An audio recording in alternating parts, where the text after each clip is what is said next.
1952, which would be in Sunday, October 5th, 1884. Okay. What was that? A call to order? Elizabeth, you responsible for that trumpet call? Okay. Really? It sounded like it was right out of the Messiah. The trumpet shall sound. Ba-da-ba-bum. Okay.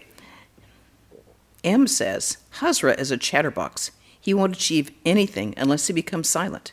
Master, now and then he comes to me and becomes mellowed. But he's a pest. Again, he argues. It's very hard to get rid of egotism. You may cut down an ashwatha tree, but the next day a sprout will spring up. As long as the roots remain, the tree will grow again. I said to Hazra, don't speak ill of anyone. It is Narayana himself who has assumed all these forms. One can worship even a wicked person. Haven't you observed Kumari Puja? Why should you worship a girl who has all the physical limitations of a human being? It is because she's the form of the Divine Mother. But God dwells in a special way in his devotees. The devotee is his parlor. If the gourd has a large body, then it makes a good tampura. It gives a nice sound. 2 monks had arrived at the temple garden in the morning. They were devoted to the study of the Bhagavad Gita and the Vedanta and other scriptures. They entered the master's room, saluted him, and sat on the mat on the floor. Sri Ramakrishna was seated on the small couch. The master spoke to the sadhus in Hindustani, which today we would call Hindi. Master, have you had your meal? Sadhu, yes, sir. Master, what did you eat? Sadhu, dal and bread. Will you take some? Master, no, I only take a few morsels of rice. Well, your japa and meditation must be without any desire for results, isn't that so? Sadhu, yes, sir. Master, that is good. One must surrender the result to God. What do you say? That is the view of the Gita.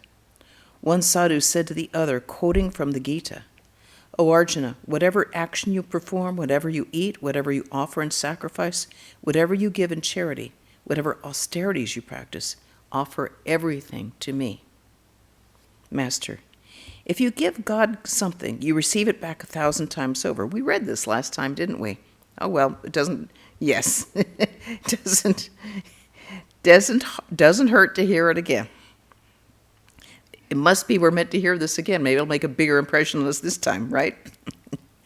Master, if you give God something, you receive it back 1,000 times over.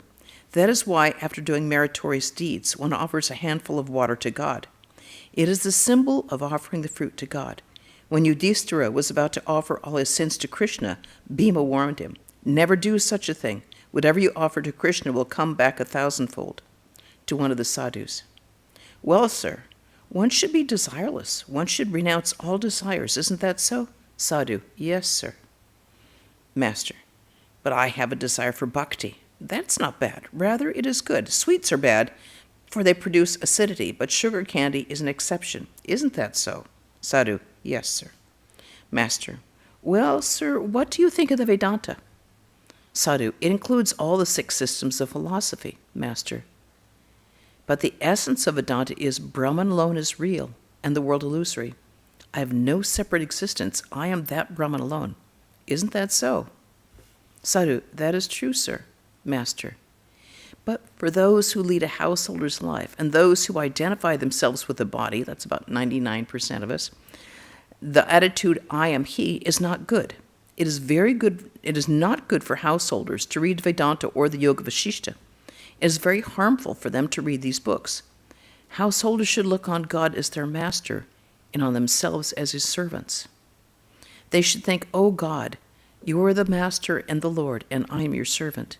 People who identify themselves with the body should not have the attitude of I am he. The devotees in the room remained silent. Sri Ramakrishna was smiling a little, a picture of self-contentment. He appeared happy in his own self. One of the sadhus whispered in the other's ear, look, this is the state of a Paramahamsa. Master, to M, I feel like laughing. Sri Ramakrishna smiled like a child. The monks left the room. The devotees were moving in and out of the room and on the porch. Master, to M, Did you go to Nabin Sen's house? M. Yes, sir. I listened to the songs from downstairs. Master. That was well done. Your wife was there. She is a cousin of Keshab Sen, isn't it? M. A distant cousin. Ramakrishna strolled up and down with him. No one else was with them. Master. A man visits his father-in-law's house. I, too, used to think that I should marry, go to my father-in-law's house, and have great fun. But see what's come of it. Sir, M. Sir, you say, if a boy holds his father's hand, he may slip, but he doesn't if the father holds his hand. That is exactly your condition. The mother has taken hold of your hand. Master, I met Bamandas at the Vishwas's house, and I said to him, I've come to see you. As I was leaving the place, I heard him say, Goodness gracious, the Divine Mother has caught hold of him like a tiger seizing a man. At that time I was a young man, very stout, always in ecstasy. I'm very much afraid of women. When I look at one, I feel as if a tigress were coming to devour me. Besides, I find that their bodies, their limbs, even their pores are very large. This makes me look upon them as she-monsters. I used to be much more afraid of women than I am at present. I wouldn't allow one to come near me. Now I persuade my mind in various ways to look upon women as forms of the blissful mother. Now this needs my editorial comment here. Because remember, Sri Ramakrishna was the founder of the Ramakrishna order. He's teaching monks. He himself had sannyasa vows. So he himself, as a spiritual teacher, as a founder of an entire order of monks, he has to show a very, very, very high ideal, which is that you don't mix with women, you don't mix with women, you don't mix with women. Because it's way too easy for those old impressions to take hold.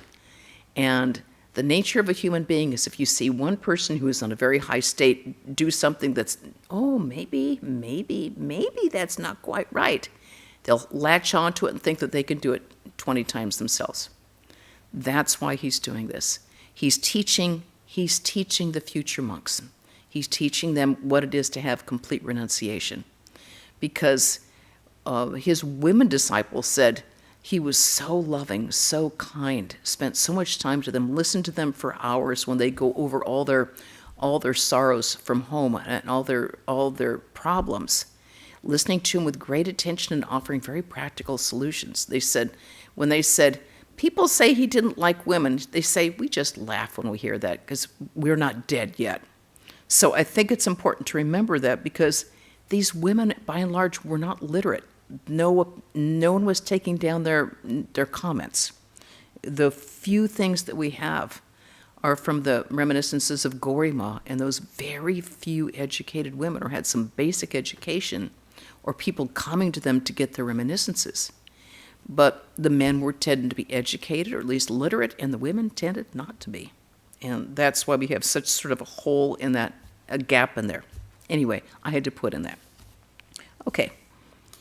A woman is no doubt a part of the Divine Mother, but as far as a man is concerned, especially a sannyasi or a devotee of God, she is to be shunned. I don't allow a woman to sit near me for very long, no matter how great her devotion may be. After a while, I say to her, go and see the temples. If that doesn't make her move, I myself leave the room and get up on the pretext of smoking. Again, that's the point. He's trying to set an example for other monks and also for other spiritual aspirants, because otherwise it's very easy for those old habits of thought to take over and to sort of make excuses for them, especially if you think, maybe that guy, maybe, yeah, I bet. So it has to be absolutely unimpeachable.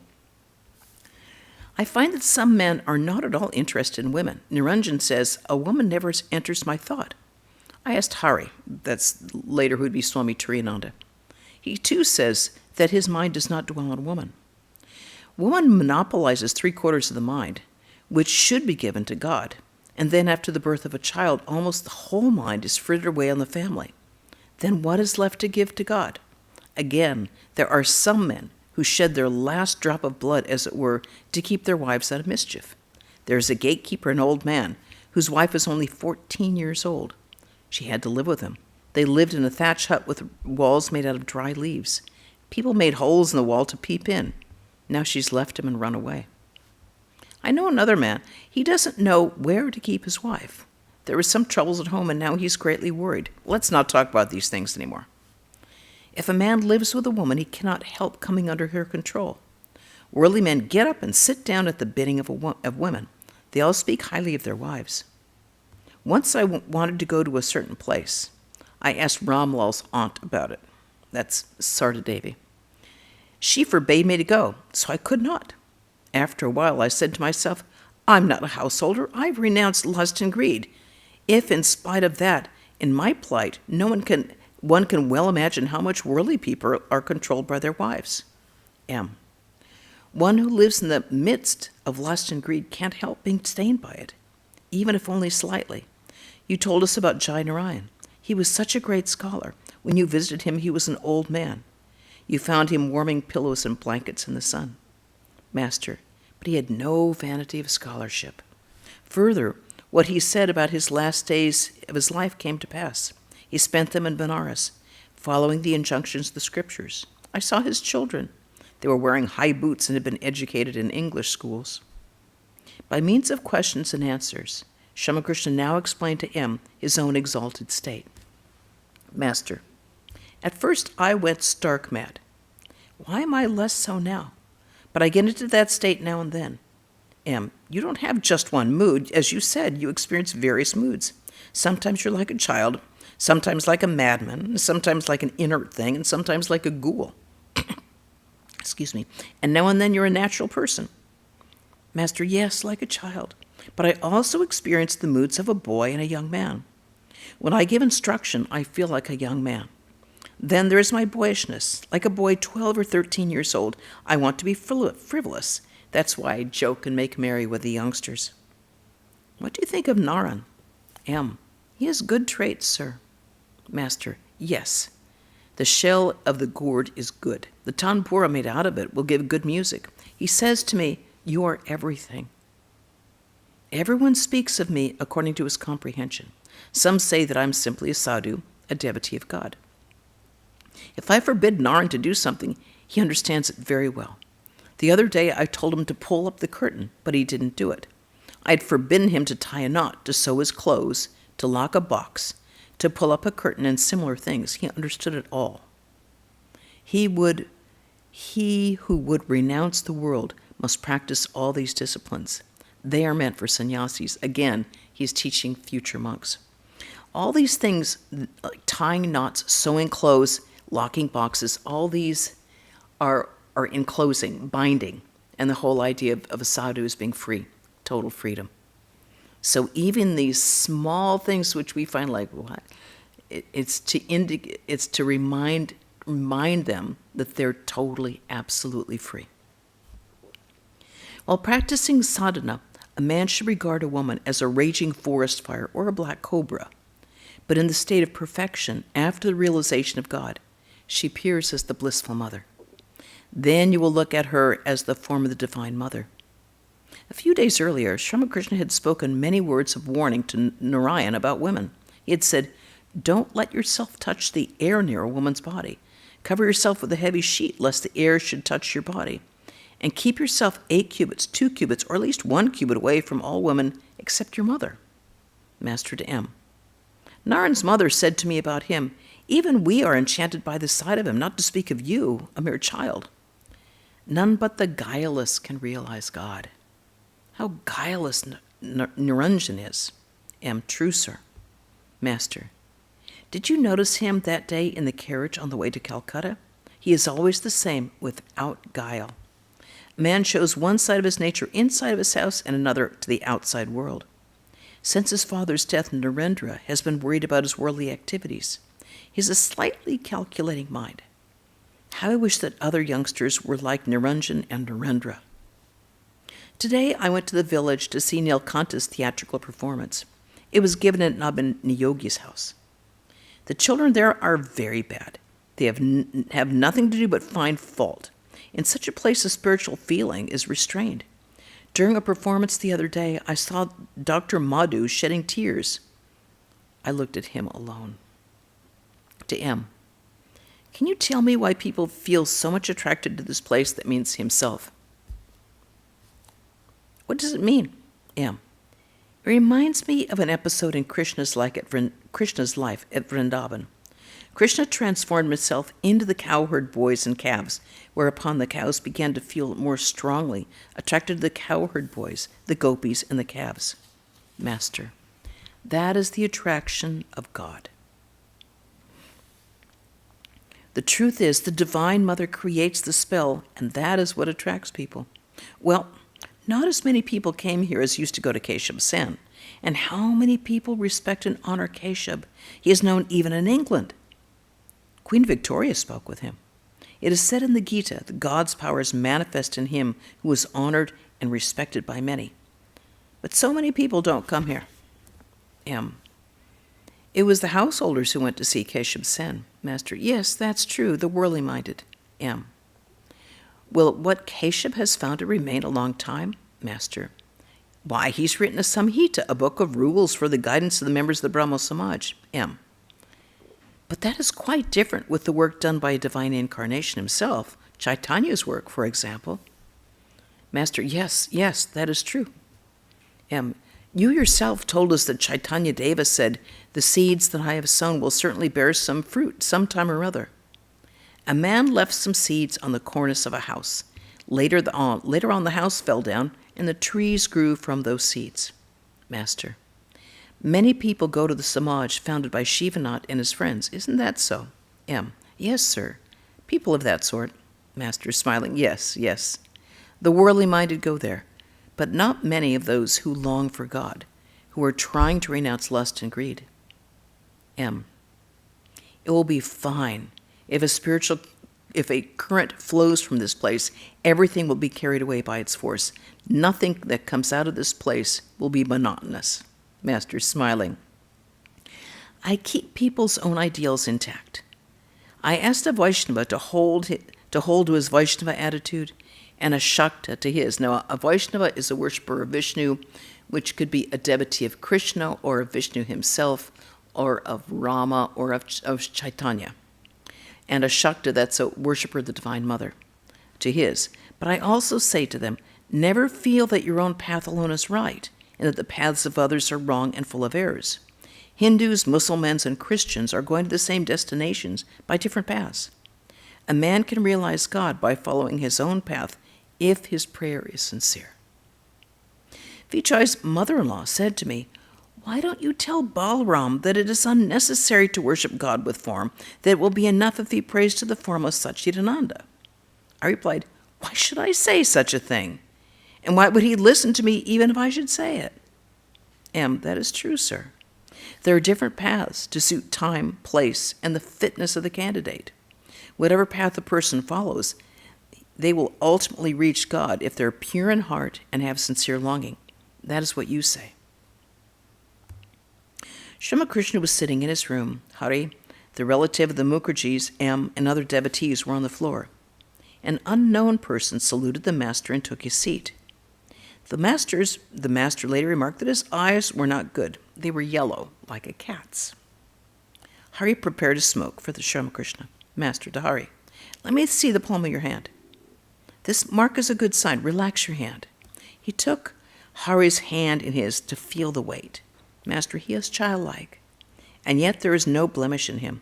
To the devotees, from the hand I can tell whether a person is deceitful or guileless. To Hari, why, you should go to your father-in-law's house.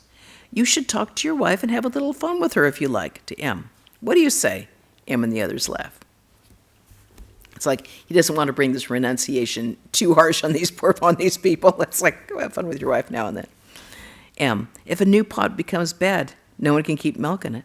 Master's smiling. How do you know that it's not already bad?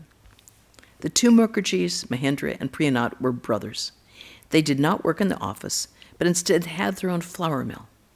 Priyanath had been an engineer. Sri Ramakrishna talked to Hari about the Mukherjee brothers. Master, the elder brother is nice, isn't he? He's artless. Hari, yes, sir. Master, isn't the younger brother very miserly? I understand that since coming here, he's improved a great deal. He once said to me, I didn't know anything before. To Hari, do they give anything in charity? Hari, not much as far as I can see. Their elder brother, now dead, was a very good man. He was very charitable. Master to M and the others.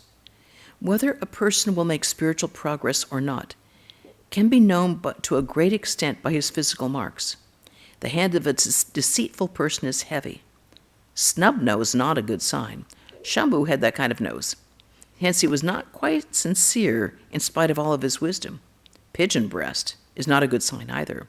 Hard bones and heavy elbows are bad signs too, and yellow eyes, like a cat's. A man becomes very mean if he have lips that are thick like a dome's. A Brahmin was here a few months ago acting as a priest for the Vishnu temple. I couldn't eat the food that he touched. One day I suddenly exclaimed, "He has a dome." Afterward he said to me, "Yes, sir, we live in the dome quarters. I know how to make wicker baskets and such things just like a dome." There are a few bad physical signs. One eye and squint eyes. It is rather better to have one eye but never squint eyes. Squint-eyed people are wicked and deceitful. That's actually a really ancient Indian tradition, or you'll notice that when they talk about Manthara, the maid that was the one who got the idea into, anyway, when Rama was supposed to be coronated, the wicked Manthara, the maid who was known for being squint-eyed, went to Kaikeyi and said, "No, he can't become king. These terrible things will happen." So, in other words, these things are not newly invented by Sri Ramakrishna. He verifies them, but this is a very ancient tradition. Squint-eyed people are wicked and deceitful. A student of Mahesh Nyayaratna came here. He described himself as an atheist. He said to Hriday, "I'm an atheist. You may take the position of a believer in God and argue with me." Thereupon I watched him closely and noticed that his eyes were yellow, like a cat's. Whether a person is good or bad can be known from the way he walks. Makes you kind of self-conscious about walking, doesn't it? Sri Ramakrishna paced the veranda. M and Baburam walked with him. Master to Hazra, a man came here. I saw that his eyes were like a cat's. He said to me, "Do you know astrology? I'm in some difficulty." I said, "No, I don't. Go to Baranagar. You will find some astrologers there." Baburam and M talked about Nilkanta's theatrical performance. Baburam had spent the previous night in the temple garden after his return from Namin Sen's house. In the morning, he'd attended Nilkanta's performance with the master. Master to M and Baburam, "What are you talking about?" M and Baburam, "About Nilkanta's performance." While pacing the veranda, Sri Ramakrishna suddenly took M aside and said, "The less people know about your thoughts of God, the better for you." Saying these words, the master abruptly went away. A short time later, he began to talk with Hazra. "Hazra, Nilkanta told you that he would pay you a visit. It would be good to send for him." Master, "No, he didn't sleep at all last night. It would be different if he comes here through the will of God." Sri Ramakrishna asked Baburam to visit Narayan at his house. He looked on Narayan as God himself, and so he longed to see him. The master said to Baburam, "You may go with him with one of your English textbooks." About 3 o'clock in the afternoon, Sri Ramakrishna was sitting in his room. Nilkanta arrived with 5 or 6 of his companions. The master went toward the east door as if to welcome him. The musicians bowed before the master, touching the ground with their foreheads. Nilkanta was extremely well-known Bengali singer, composer. He's well-known today. Then Sri Ramakrishna went into Samadhi. Baburam stood behind him. M, Nilkanta, and the musicians were in front of him, watching him with great amazement. Dinanath, an officer of the temple, looked on from the north side of the bed. Soon the room was filled with officers of the temple garden. Sri Ramakrishna's ecstasy abated a little. He seated himself on the mat on the floor, surrounded by Nilkanta and the other devotees. Master, still in an ecstatic mood, "I am all right." Nilkanta, with folded hands, "Make me all right too." Master smiling, "Why, you are already all right." Adding the letter "ah" to "ka," one gets "ka." By adding another "ah" to "ka," one still gets the same "ka," Aleph. That's because Sanskrit and Bengali, when you duplicate the vowel, it sounds exactly the same. Nilkanta, revered sir, I'm entangled in worldliness. Master, smiling. God has kept you in the world for the sake of others. There are 8 fetters. One cannot get rid of them all. God keeps 1 or 2 so that a person can live in the world and teach others. You have organized this theatrical company. How many people are being benefited by seeing your bhakti? If you give up everything, where will all these musicians go?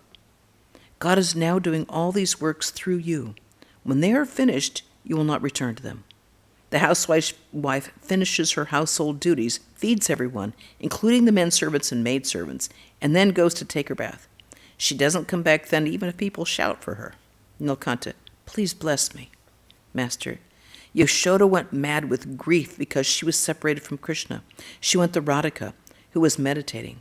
Radhika said to her in ecstatic state, I am the ultimate Prakriti, the primal power. Ask a boon of me. Yashoda said to me, what shall I ask of you? Please bless me, that with all my body, my mind, and speech, I may think of God and serve him, that with my ears I may hear the singing of the Lord's name and glories, that with my hands I may serve Hari and his devotees, that with my eyes I may behold his form and his devotees. Your eyes fill with tears when you utter the name of God. Why then should you worry about anything? Divine love has grown in you. To know many things is ajnana, ignorance. To know only one thing is jnana, knowledge. The realization that God alone is real and that he dwells in all. And to talk to him is vijnana, the fuller knowledge. To love God in different ways after realizing him is vijnana. It is also said that God is beyond 1 and 2. He is beyond speech and mind. To go up from the lila to the nitya and to come down again from the nitya to the lila is mature bhakti. I love that song of yours about aspiring to reach the lotus feet of the Divine Mother. It is enough to know that everything depends on the grace of God, but one must pray to God. It will not do to remain inactive. The lawyer gives all of the arguments and finishes his pleading by saying to the judge, I have said all I have to say. Now the decision rests in your honor. After a few minutes, Sri Ramakrishna said to Nilkanta, you sang so much in the morning, and now you've taken the trouble to come here. But everything here is honorary. Nilkanta, why so? Master, smiling. I know what you will say. Nilkanta, I shall get a precious gem from here. Master, you already have that precious gem. Well, you gain by adding the letter A to Ka. If you didn't have that gem, why should I like your song so much? Ramprasad had attained divine realization. That is why his songs appeal so much. I had already planned to hear your music. Later on, Niyogi, too, came here to invite me. The master was sitting on the small couch. He told Nilkanta that he would like to hear a song or 2 about the Divine Mother. Nilkanta sang 2 songs with his companions. When the master heard the second song, he stood up and went into samadhi. Presently he began to dance in an ecstasy of divine love. Nilkanta and the devotees sang and danced around him. Then Nilkanta sang a song about Shiva, and the master danced with the devotees. When the singing was over, Sri Ramakrishna said to Nilkanta, I should like to hear that song of yours I heard in Calcutta. About Sri Gauranga? Master, yes, yes. Nilkanta sang that song. The beautiful Gauranga, the youthful dancer, fair as molten gold. Sri Ramakrishna sang again and again the line, everything is swept away by the onrush of love, and danced with Nilkanta and the other devotees. Those who saw that indescribable dancing were never to forget it. The room was filled with people, all intoxicated with divine joy. It seemed as if Chaitanya himself were dancing with his companions. Manmohan was in an ecstatic mood. He was a devotee of Sri Ramakrishna and a brother-in-law of Rakhal. Several ladies of the family had come with him. They were witnessing this divine music and dancing from the north veranda. Sri Ramakrishna sang again, this time about Gauranga and Nityananda. Behold, the 2 brothers have come, who weep while chanting Hari's name. He danced with Nilkanta and the other devotees, improvising the line, behold, 2 brothers have come, they who are mad with love of Radha.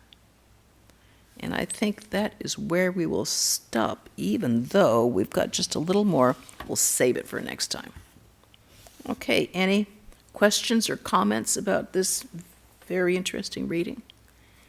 It's amazing hearing. Yes, John. I'm not sure. Can you hear me? Yeah. Okay. We heard how men should respond to women. How should a woman respond to a man? Exactly the same way. When he talked about it, when he would use the words kamani kanchana, or woman in gold. When he spoke to women, he talked about purusha kanchana, men in gold. Interesting. Not going to be a lot of little Vedantins running around if they both obey this. I can't hear you. You're very unclear there. Yeah, it would not increase the numbers of Vedantins if both men and women obeyed these rules constantly. Well, I think what he talks about is self-restraint.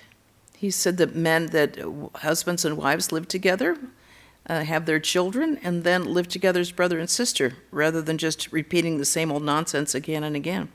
Because Okay. if you want to get beyond your identification with the body, you've got to move beyond it. And we can't, if we still continue to think that we are body, mind, personality, if we're stuck there, then it's going to be very hard to have a spiritual life. Not only that, you're going to be afraid to die.